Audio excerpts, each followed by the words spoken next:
Good morning. It's another beautiful day in the garden. I thought in this week's video I would share how to determine a weed from your plants, essentially, like how to weed your garden. I've had a few people kind of ask me those questions, so I thought, you know what, if you're a beginner gardener and maybe you're having a hard time determining what's a weed and what's your plant. I know it's mid-season right now, so it's a lot simpler at this time to determine that, but I was thinking I could show you a few tips now and then maybe do another video when I start another garden season to determine that, like, weed versus a sling situation, because sometimes it's hard to tell the difference between the two. But I thought I would just share that today because I do have some crazy weeding to do. I've been weeding for a few days because my garden didn't go in the way that I actually wanted it to go in this year. The big garden that's fenced in back there. So unfortunately I'm doing a lot of weeding, but it's only half of a garden space because the second half and everything else was done the way I like to do it, so I don't have to sit here and weed for days. But that's what I wanted to show you guys today, and then give you, of course, a little bit of a garden tour and see how things are going in the garden. So let's get started. So I thought I would start here with the peas because it is easy to get confused with peas because some weeds do look like the peas. And I know sometimes too my mom will say, "What is this, Jen?" And I'll say, "Oh yeah, Mom, that's a weed." So I find the best way to tell, and this works for when your plant's a seedling as well, is like the plant that you're putting in, like the seedling, is kind of like sturdier and has more structure to it than a weed. So this is a weed right here, and it's flimsy and floppy, and so that's kind of how I can tell. If I look down here and see this is a weed and this is the stalk of my peas, do you see how the structure is thicker, right? Like the stalk is thicker than the weed. The weed is just floppy. So that's like one way that I kind of use to determine what the difference is between a weed and my plant. Hi, Daisy. Can you not go in there? Thank you. Excuse me. So I'm going to pull these ones out. Okay. Yeah. Well, Daisy, we're not gonna. Yeah. Do you like the peas? Yeah. That's really cute, Daisy. Are you gonna go play? Okay, so anyways, back here. So I'll pull these ones out. Oh, Trimmer's here too. You guys are getting the dog love. Okay, come on out of there, Daisy. You're not eating the peas. Out. Daisy, thank you. Okay, Trimmer, go play.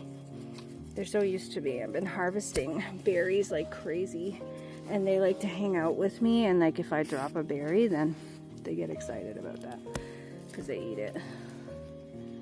There. So you could see, like, Tremor, can you please go? Can you give me a little bit of space, my man? Oh, that's so nice. Look at him. Tremor, hi. Are you gonna stand right in my way? Yeah, okay, go get Daisy. All right, so back to this. Anyway, so just thought I would kind of share that. I mean, some things are obvious, like I know this is grass, but maybe it's not that way if you're brand new to gardening and you don't necessarily know. Like, it's easy to look at something like this and think, is this like a new pea shoot coming up? Well, it's not, because look how floppy it is. Like if I flip it to the side and try to get my camera down in there, let's see. Oh, let's use this hand, hold on. Yeah, so if I flop it to the side, like there's no structure there. It's just super puny, right? Comes out easy. So, whereas this pea stalk, like I was showing you, that's got quite some structure to it. It's pretty hardy feeling, right? So try using that if you're weeding your garden. Like if we look here, oh sorry, I didn't even have the camera showing. If we look here at this one looks, it has some structure, but it literally just like doesn't, it just flops, like, you know, so I pull that out, that's a weed. Whereas my pea stalks here, they're not really flopping. See, they're very sturdy. So that's one of my tips anyways, to determine. Like this here, this is a weed. I'll pull that out. I have quite a bit of weeds in here actually. There we go. And then obviously my peas are tying onto things. And in between here, there is some grass, like this right here, which is tied into my peas. It's a big long piece of grass. Let's just pull that out. This is not a pea. Very kind of similar looking, but not. Again, leggy, thin. Pulling that out. This long thing is not a pea shoot. It is not a pea leaf. My pea leaves look like this. So you can also look at your plant, right, to determine the difference. Well, does it look like this? These pea leaves are lighter green. This is darker, okay? So I don't know if you see the difference, but these here are not part of my pea plants. This is a weed. So it's actually tangled in here so well. It's disguised so well. And I'll pull up. Usually too, I will give another example or another tip, is the bottom of that big long weed is like a brown. And I find weeds at the bottom are brown like dandelions. So I'll pull this out and show you because I can't get my camera in there. But there it goes. So see this here? See how it's brown? Weeds are typically brown. If I were to pull out a pea shoot right now, it wouldn't be brown down there. Not normally. So it's another way. And that was before the root, right? So see how it's starting to turn brown? So up here could maybe have been, oh, that might be a pea shoot. And as you go down the stalk, you can see it starts to brown. Okay, so not a pea shoot. So I just thought this would be a good garden to show you the difference. See, again, here's another weed, not a pea. You have to be careful when you're weeding your garden not to pull the roots of your actual stuff out, but you get better over time as you keep working through it. This one's another one that can be confusing, possibly, right? That is just a weed. It doesn't look anything like these peas. And again, so I want to see if I can get down here. I want to actually like wiggle it out because I don't want to uproot my pea stalk, right? But here we go. See how it's browning? Oops, I'm dropping it. It's kind of browning at the bottom again, right? So just little tips and tricks to help you weed your garden. So like I said, it is mid-season, and that makes it a lot easier to determine, you know, a weed from your actual plants at this point because your plants are bigger, they're well established, right? So it's like there's some plants that easy, like if it doesn't look like celery, it's a weed. It is that simple. Here's another one. This is a weed. This is not part of my peas. I will yank that out. This is on a different bed now, but you know what I mean. So if you're going through, well, this is celery, okay? That is not celery. That's weed. So, like I said, mid-season, it's easy to establish that. Looking down here at peppers, because maybe you're mid-season and you don't remember, did I put 1 or 2 peppers in here? Well, this one could easily be mistaken as a pepper seedling, right? Looks pretty similar. But again, it has no structure at all. Like, it's just floppy. And even my smallest pepper plant is not floppy like that. Like, it's actually got a stocky structure. Oh, sorry, I didn't even have the camera there. It actually has a stocky structure here compared to what's going on with this little guy over here. Like that, look at, it's very thin. I'm gonna pull it out. It's very thin, okay? So I just find that my plants versus weed are stronger. Weeds are very weak looking. So you can see, again, this is not a seedling at all. At all. So we pull those out. Obviously, that one's easy, right? Well, maybe it's not. I shouldn't assume that, but That's not either. So this little thing popping out of the ground, no, I only put one plant in here. That is not. So just little ways to look, to compare your plants to what a weed looks like. And the more you do it, the quicker you'll get at it. And yeah, you'll be able to determine. There's some things you'll say, okay, well, yeah, that over there, that's grass. I know that's grass because it looks exactly like this, right? And then you can kind of build up your skills that way. Let me see. I'm going to show you the big garden and the mistake I made letting other people guide me when I knew the way I wanted to do it. So the first half of this garden was not done right. The paper was laid and then we cut big squares out, or I guess rectangles out, and just sewed everything in. Now the only way that works well is with carrots. It's impossible to put a hole in the paper for every seed, because when you sow carrots, you sow them you just go in a row like this, right? So over here though, I ended up fixing up my asparagus and doing that. I actually had to go back later, put the strip of paper beside it and match the holes to where my asparagus was coming out. And then I laid that over top before my asparagus got this big. And see, there's no weeds here. Onions, on the other hand, I have started weeding and I still have this left. Or sorry, that's broccoli. But look at my onions, like they are covered in weeds. And this is easily avoidable by simply doing the paper, putting the hole, putting the seed, and then so you don't end up with a mess like this. But I mean, like I said, mid-season, you can tell these are onions. They're stocky. They look like onions. This, grass, okay? And this is wheat. My house was built in a wheat field, so we have lots of wheat coming up. But I have been weeding this whole thing. This has taken me days, and I'm really not happy about it, I gotta say, because it wasn't done right. It will be done right next time.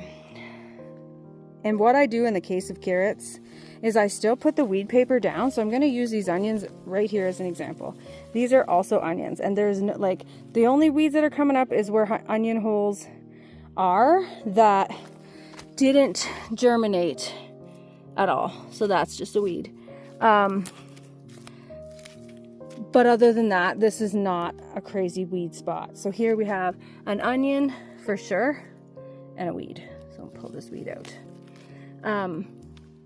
This is how it should have been done. All of my onions. They didn't need this much spacing. That was definitely a lot of spacing. I could have done these closer together, but that's okay. Maybe I'll get bigger onions for doing this way. Over there should have been done that way. Same thing with the garlic. You put the hole, you put the seed in. All the way. When it comes to carrots, it's not too bad because there's a lot here. I did not thin my carrots down. A lot of people like to thin them down, which means pluck out plants and give them space so that the carrot can get bigger. So for example, like these two carrots together, there's two carrot things here. I could pull one, and then that would give this carrot more room to get bigger. I didn't really care about that. And so I do have some weeds in here. Like, again, this would be hard to determine possibly too, because you've got a carrot top, right? And then you've got this. Now that's a weed. But because these carrots are so thick, there's actually not a lot of weeds in here. So I have like crowded out the weeds simply by growing them so close together is what I'm trying to say here. This is weeds right here. That's not a carrot top, that's weed. Right, carrot tops are nice and soft looking, and this is just not. So you can, once you get to know your plants, you can kind of say like, okay, that doesn't look like that. But anyway, what I would do, and I will do next year, is I'll put the paper down, and instead of holes, I will do like, say, inch thick slots. I will literally slice it out of the paper, and I will run all of my carrot seeds all the way along. And then I've just got a slice of paper open My dog just walks in here. Daisy. Anyways, that will avoid any weeding. So I don't like to weed a garden. I love to garden, but I don't enjoy weeding. It's just not my thing. Come on, Daisy. Can we come out, please? Come on, my girl. You're soaked. Come on, over here. Out you go. Go, please. Thank you. Yeah, so anyway, I will do that next year, but you can see, so this is the half of the garden that I didn't do the paper properly, and now I'm spending days in here weeding. Very not happy about it. Same thing here with these onions.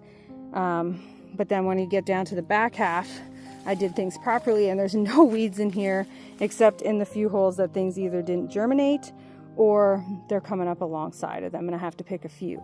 I don't mind to pick a few, but this jungle of days of weeding is not for me. And this is how you can avoid it, is by laying the paper down and using a torch to put a hole, or a little X-Acto knife, make a square, whatever. It will save you hours in your garden, and you can just be happy to look at your harvest, to come out daily and see how things are growing, instead of coming to this jungle and going, really? This is what I need to do today? This is not what I want to do today.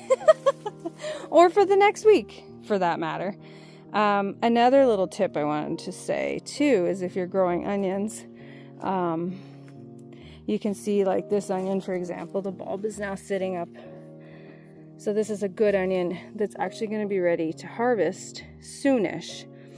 You can see some of my onions are starting to turn yellow. Whoa, almost fell. Turning yellow like the leaves. That's a sign that harvest is coming soon. The bulbs sitting up higher in the soil is a sign. Another sign is that they have fallen, the tops have fallen over. So I did have one. This one is cracked and falling over. And they're gonna go like that. So a lot of times they will actually go over and just fall right over. So when that happens, you know you're ready to harvest your onions. So that was just another little garden tip I wanted to share. Potatoes are doing great. I could actually harvest some right now if I wanted to. I'll show you what they're looking like.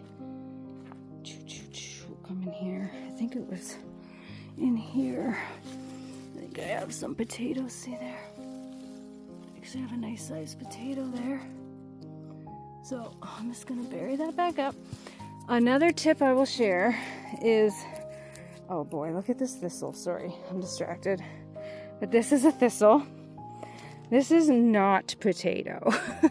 You know, like on the Grinch where he's like, this is not pudding. Anyway, this is a big thistle that will kill me. So I need to cut this out with like a hazmat suit. That's out of control. Anyway, so the best way to store your potatoes if you're busy in a harvest season, like harvesting your cold weather crops right now, or maybe you got berries coming in crazy like we do over here and you just don't have time to get to potatoes, the best place to keep potatoes is in the ground until you need them. So these could be the last things that you harvest in your garden, because they store the best in cool, damp-ish, right? They store the best in the ground. So they're not going to rot in there or anything like that. They're going to stay crisp and firm and yummy. Now you can harvest and eat, right? If you're like, I need some potatoes, let me go grab some from the garden. But there's no need to do a massive bulk harvest of potatoes right now. Save that for when you're done your canning in August, September, all of that. Then you can come and pull potatoes and find a way to store those. Just tips on how to keep things manageable. Like I have been having so many Saskatoon berries that we're picking like 3 pounds or 2 pounds a day. And I'm just washing them, putting them in Ziploc baggies and throwing them in the freezer at this point. I hosted a garden event the other day where I invited families over to come and pick, a you-pick day with a lunch and everything. And unfortunately, most people were going on holidays, so I only had a couple people come, but I will do another one because there was definitely interest there. It was just timing. Spider web. It was just timing. So I will show you those because I feel so blessed to have this. This was already here in our homestead when we showed up. Like, It's crazy. It just looks like I have grapes hanging from trees. And this is just one bush. We have about 10 bushes here.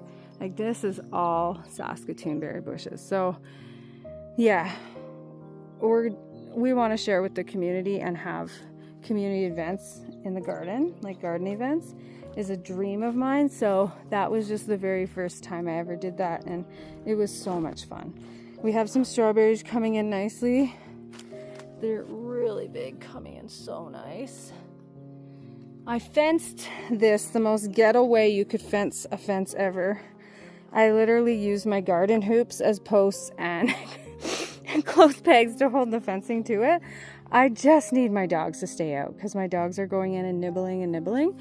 So honestly, it's not meant to be a permanent structure. It's just a for now, because I'm trying to manage the abundance that I have currently, and that's doing the job. Because although we're daily harvesting from these berry bushes, these raspberries have started to really take off as well, and now these will be coming in hot soon. So I mean, look, I have a raspberry right there. My little one came in here yesterday and I let her have like 4 or 5. Just freely pick them for now, but this is going to turn into serious harvest time, all of these raspberries. And I learned that over there in front of this Saskatoon berry bush are also raspberries. So they're kind of scattered, and you know, like I've said before, this was supposed to be strawberries, and I have raspberries coming up in here as well. So we'll see. Honestly, things are going wild, and I'm trying to still discover everything that's on this property. Like, I only discovered those raspberry bushes a couple days ago, so we're still discovering stuff in our homestead that was planted from the previous owners. So in doing that, we're getting pretty excited to Google, like, what is this plant? What is that plant? I did want to show you too that I have started new seedlings, cabbage and beets. As I harvest out the beets, I'm going to be putting these in the ground, hopefully. Where I live is zone 3B, so the chances of me getting a really good fall harvest are pretty slim, but these are cold weather crops. So as I harvest beets throughout the summer, I want to be able to replenish that space with another seedling. Daisy! I think Daisy has found a mouse under the kayaks. We will take a pause from the garden to watch my dogs. Daisy, what did you find, my girl? Oh yeah, she's whining like she definitely is chasing a field mouse right now. She's such a hunter. She's so good.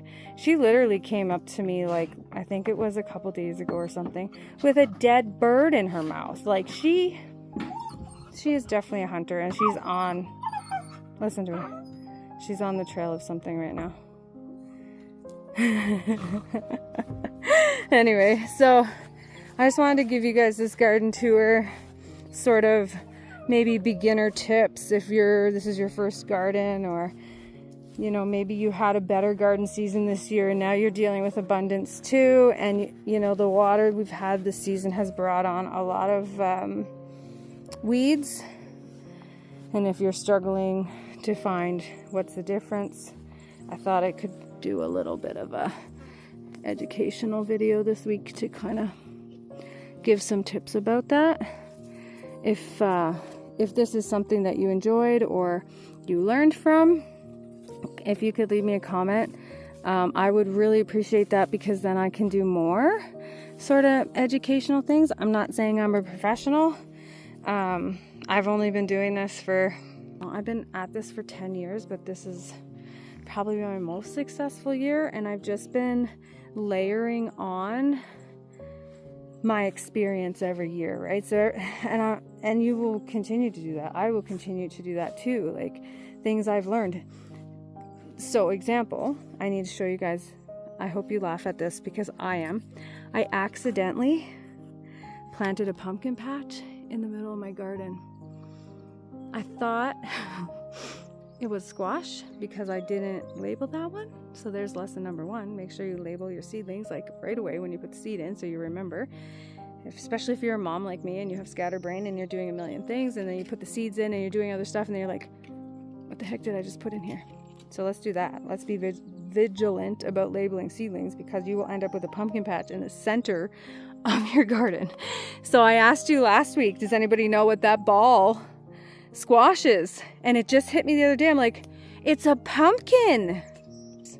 I have grown a pumpkin patch in the center of my garden. Yeah, we're full on pumpkins here. So I'm going to let this run, sort of. I'm going to have to turn it around and let it come back this way because I don't want it to choke out my peppers and tomatoes and cucumbers. And this I'm not so worried about. It can go kind of curl in here. I might have to run it out. Like, we're going to figure it out. I might be able to say like clip it so I only get a couple pumpkins from this patch. Like you know, because we actually put 3 pumpkins in over there. So this is not necessary, and I would rip it out, but I actually have a pumpkin growing and that's the biggest pumpkin I've ever grown so far. So I'm celebrating this and I'm not ripping it out. So we're working with it. The good news is it's shading my kale beautifully. That's awesome. It's working fine in the kale part. It's just I don't want it to attach to cucumbers and try to be coming up this way. And I don't want it to choke out my beans. So it's definitely, the switch start's not going to do anything there now that I know this is a pumpkin. But I do have beans. Look at this, guys. Remember my true heroes? I'm just going to move my pumpkin patch over. I can't believe I did that. It's just so funny. And again, this is a lesson, right? Like every year we learn something in gardening. Nobody's a professional, right? We're always learning. I do have beans though, guys. Look at that. These are the true heroes. These got shredded so bad by hail and look at them now. And I created this hoop rainbow because I wanted them to grow up and around this and then have beans hanging, and it is doing it. Oh wait, is it actually doing it or is this a pumpkin? Just a second. Oh no, it is. Okay, it is. It's growing. And it's going to continue to grow, and then I'm going to have like beans hanging on this thing. So that's so exciting for me. I like making little fun things like that in the garden and make garden fun. So we have some beans over there, and we have a bean over there too. So it's mid-season, and the harvests are coming in daily, and it's really exciting. Our corn has loved everything. Like, everything. Something I learned, my mom told me, she saw in a video, and maybe you know this, but I'm going to share it because I think it's very cool. The top of this corn is the male piece of the corn.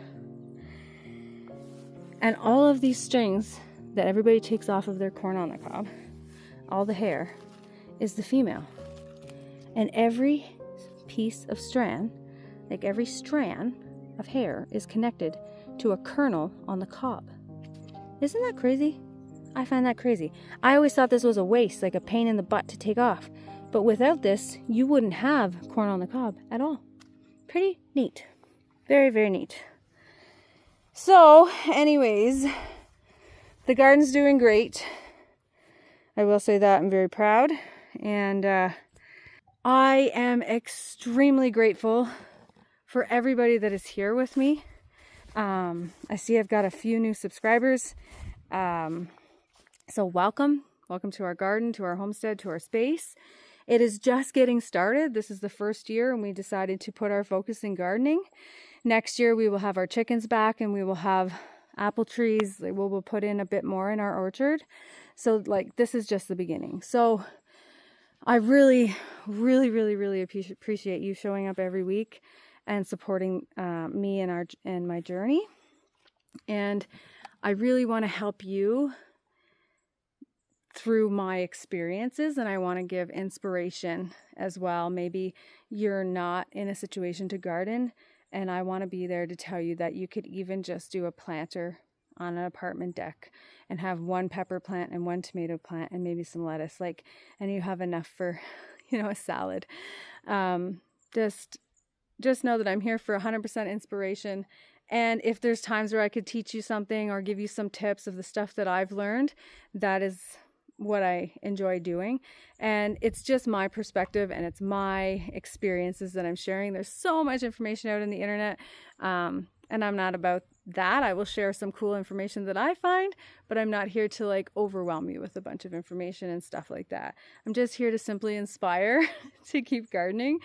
Because like I said, I've been doing this for 10 years and this is the first thriving garden I've ever had at this level. I started out very small with some planters on my kitchen window, then a small spot, maybe like a 4x4 space. And then I worked up to a bigger garden in Nova Scotia. And now I'm here with an acreage, right? And so it's still learning. And I just want to share this learning experience with you and inspire you to do the same. So again, thank you guys so much for tuning in. I will let you know now, and I will put a post. I will not have a video next week.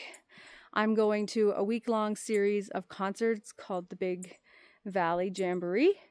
So it's a big country music festival for a week. I'm taking that, and it has hit me that I won't be in my garden for a week.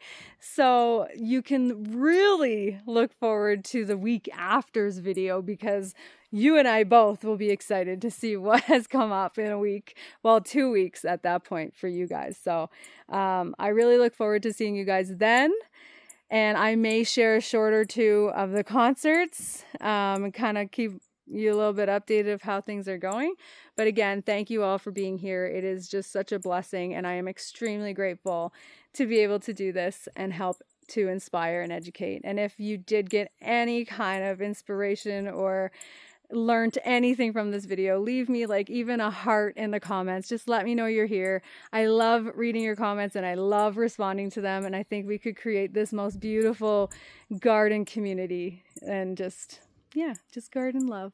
So anyways, guys, thank you so much. I'll see you in 2 weeks. 2 weeks. And in that time, I hope you're having a great summer, and I hope your garden is doing the best it can do this year. Bye.